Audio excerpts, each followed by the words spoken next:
How y'all feel about the whole checking in thing with what's been going on in the world with all these RICO charges or whatever? Shit, somebody just checked in with me.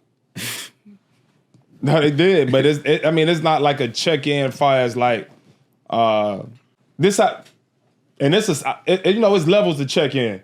Yeah. This check-in was a simple, basic check-in. This how it went. The DM went like this: "Hey, bro, I'm in Miami. Pull up on me. Let's go out. By the way, I need a few jet skis and what's going on tomorrow." That's considered a check-in. They in town. They notify me. Get next to me. Then you got other type of check-ins where they actually coming, they on your time. They come to your place, or you go where they at. I always, any city I go to, either I'm gonna call a cousin, I'm gonna call a friend. Hey, I'm in the town, bro. Move me around. Where we at tonight? But what I'm not gonna do, I'm not gonna pay nobody for protection.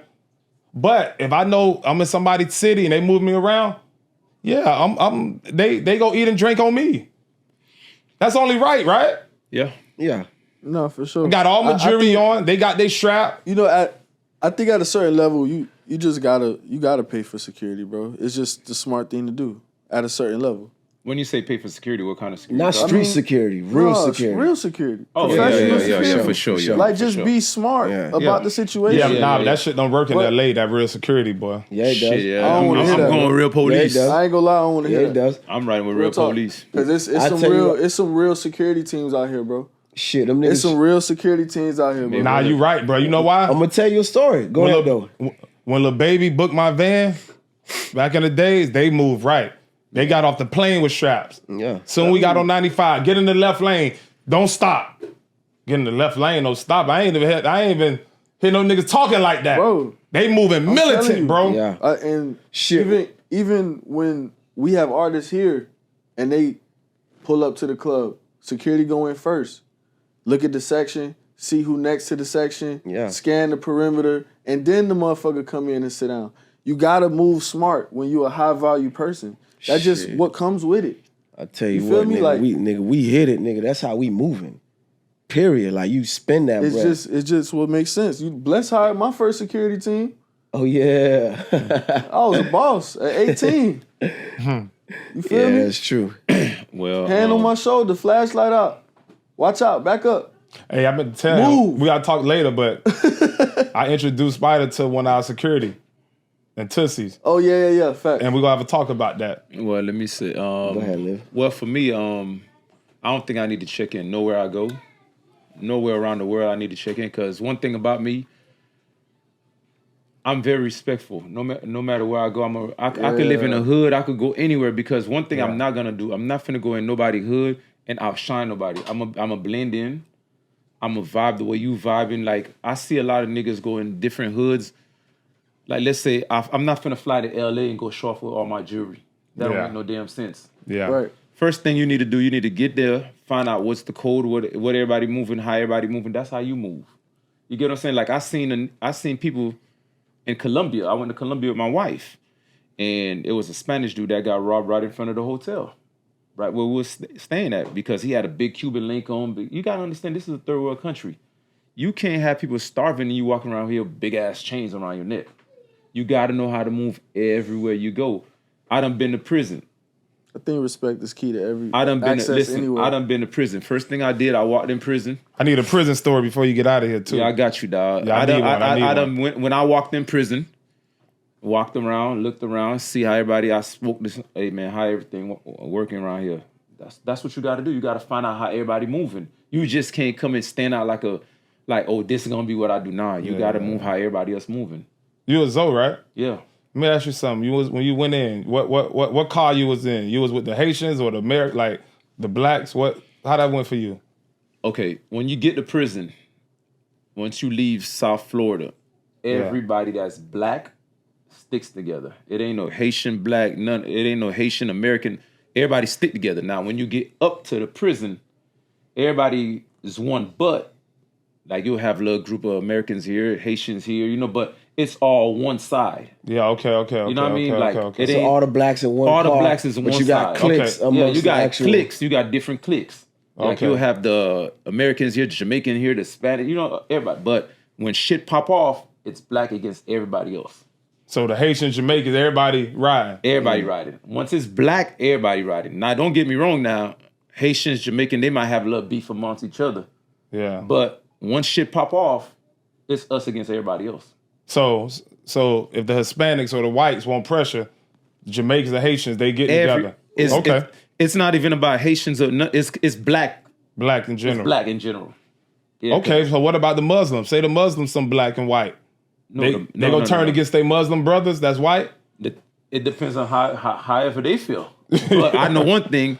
Most of the Muslim brothers be black. That's what I'm saying. So, okay. Yeah, most of the Muslims are like, that's one of the biggest group in prison, period, Muslims. Yeah. They recruit the most people. Me, when I went in there, I ain't gonna lie to you, I was young, dumb. I was only 18 when I first went in. I was wild. I ain't want to listen to nobody. I ain't join no group.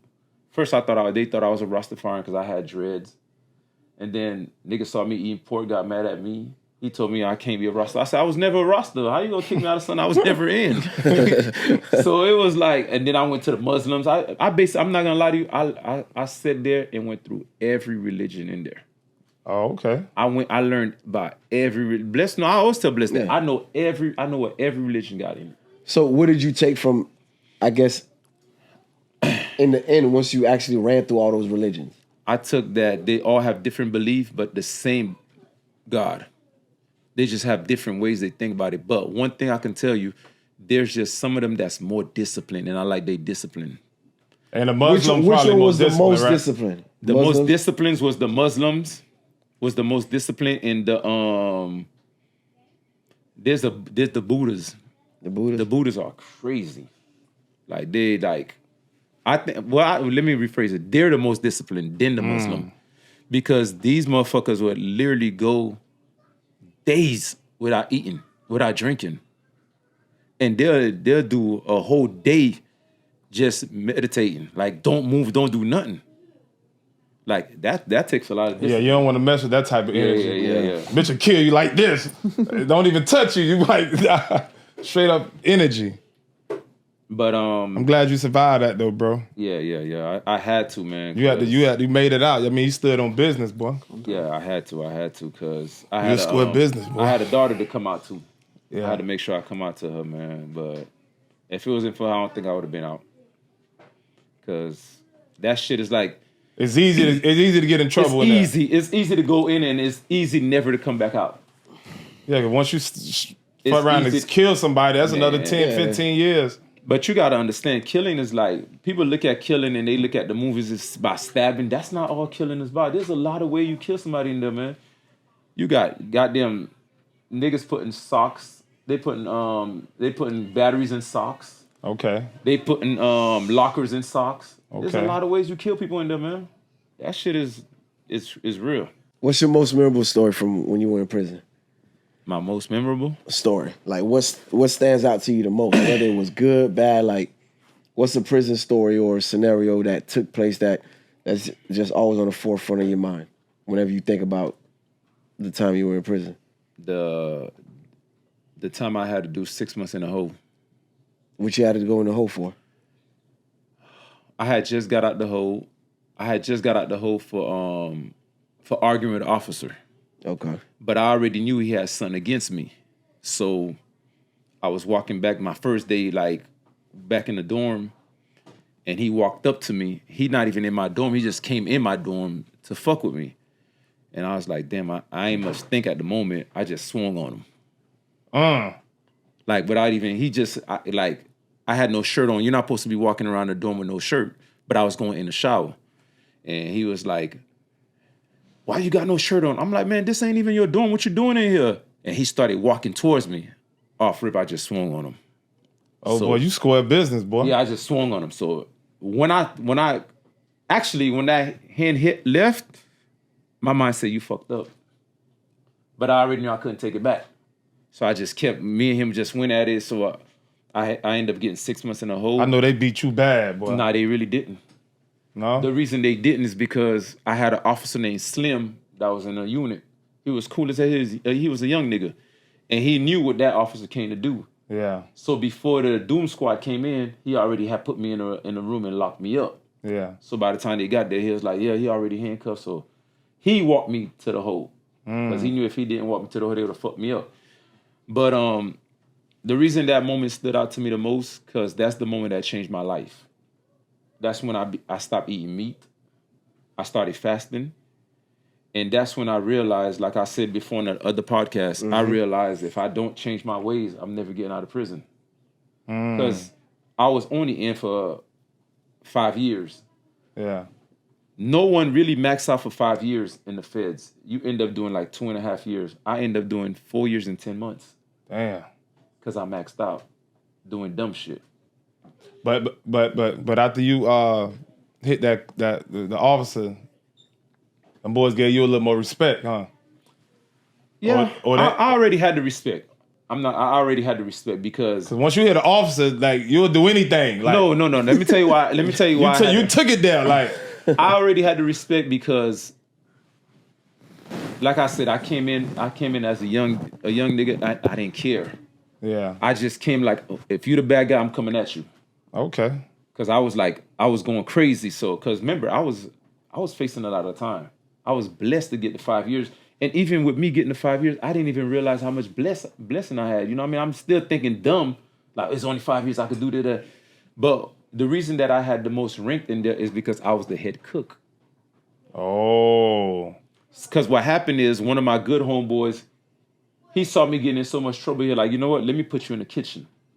I was like, I don't want to be in no fucking kitchen. So they had me washing dishes, and then he was like, you know what? Let me put you under my wing. He had me on a line serving food. So, but when he ended up leaving, he told the officer to put me as the head cook. You know how to cook prior? Or you learned how to cook? I learned how to cook in there.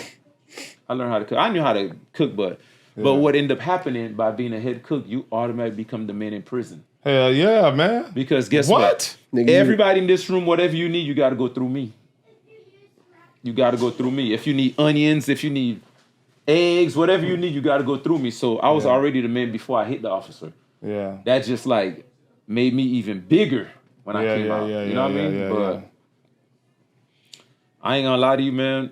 Being in that kitchen was like the best thing that happened to me because I ended up coming home with so much goddamn money when I got out. I had a check. I had a check for what? I think $8,000. Yeah. Most people come out with $100. Yeah. Now I had so much money. And plus side money, like hooking people up. Yeah. Extra food and man. Let me give y'all a fun story right quick. The biggest thing in prison is chicken. Chicken is like God in there. Yeah. Like if a piece of chicken, let's say you could sell it for $20. A piece of chicken. What? Yes, a piece of chicken you could sell it for $20. I knew I was about to go home, right? So I said, you know what? I'm gonna fuck this whole compound up. So it was a chicken day. I know I was going home in 2 days. So what I ended up doing, I ended up taking, I think, over 200 pieces of chicken. So I had 2 units that didn't eat no chicken. Niggas was hot. They about to riot. Officers going crazy. Don't know where the chicken went. But I done got rid of all the chicken. So now we go to the yard. I'm talking to the other unit that ain't eat. I'm like, boy, y'all boys ain't get no chicken that I said, I got y'all. Y'all boys give me $50 a piece. I got y'all a piece of chicken. I end up selling all that shit for $50 a piece. Damn. Yeah. Because I knew I was going home. I'm like, even if I get caught, they can't really do much to me. Yeah, because what you're doing is not criminal. Yeah, it's not criminal. They're not going to add time to it. Yeah, they couldn't add no time to it. Yeah. Nah, I got you. Yeah, but that was like, that was the one moment that, like, that 6 month in the hole changed my whole life. Changed everything about me.